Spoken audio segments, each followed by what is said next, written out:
she's a forgiveness goddess. No one writes poems for Chris Brown. No one prays for George Zimmerman. Martin Luther King cheated on his wife, bought hookers with church money, plagiarized speeches.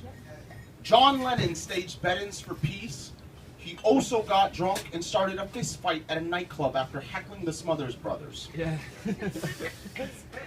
We are complex. Hitler was a vegetarian.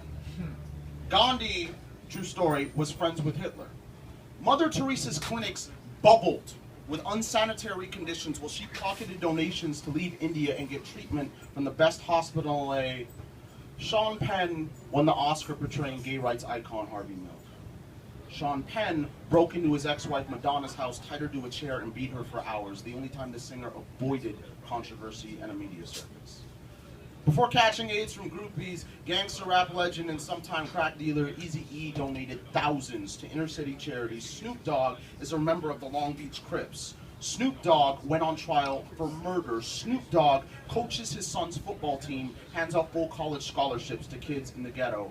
Dr. Seuss taught the world environmental awareness, equality, and the perks of willpower with the Lorax, the Sneetches, and all the places you'll go. Theodore Geisel cheated on his wife while she lay hospitalized, dying of cancer. You contain multitudes. At any given poetry slam, am I skipping a stanza? I think I'm skipping a stanza. Tiger Woods abused his power, slept with multiple women behind his wife's back, something no man in history has done before or since.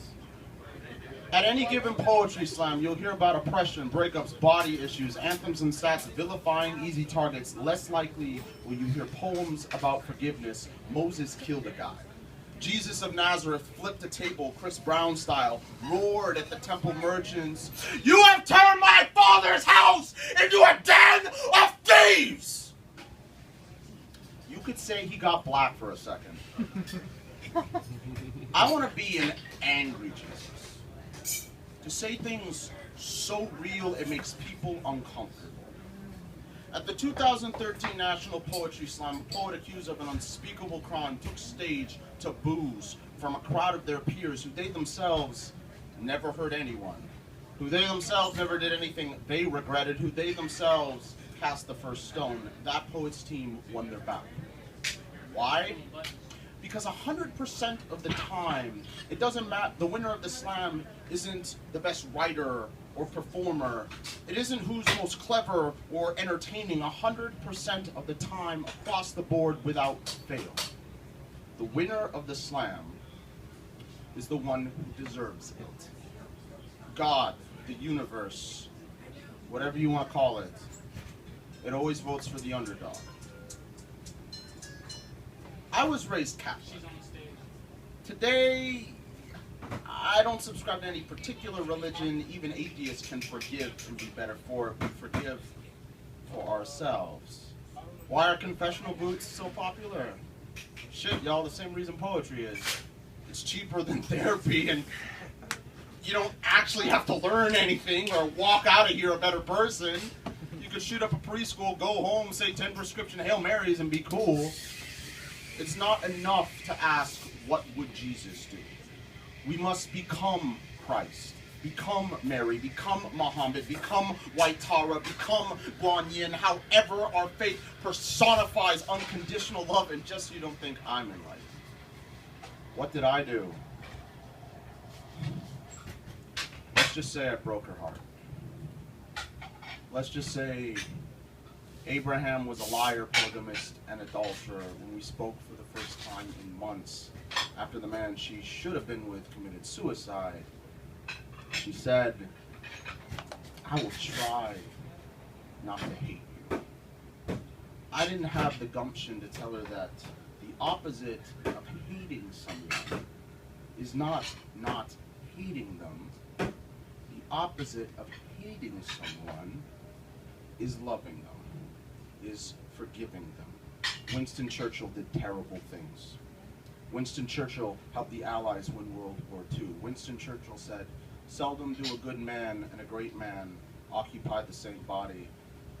I am not a good man." Forgiving doesn't mean forgetting.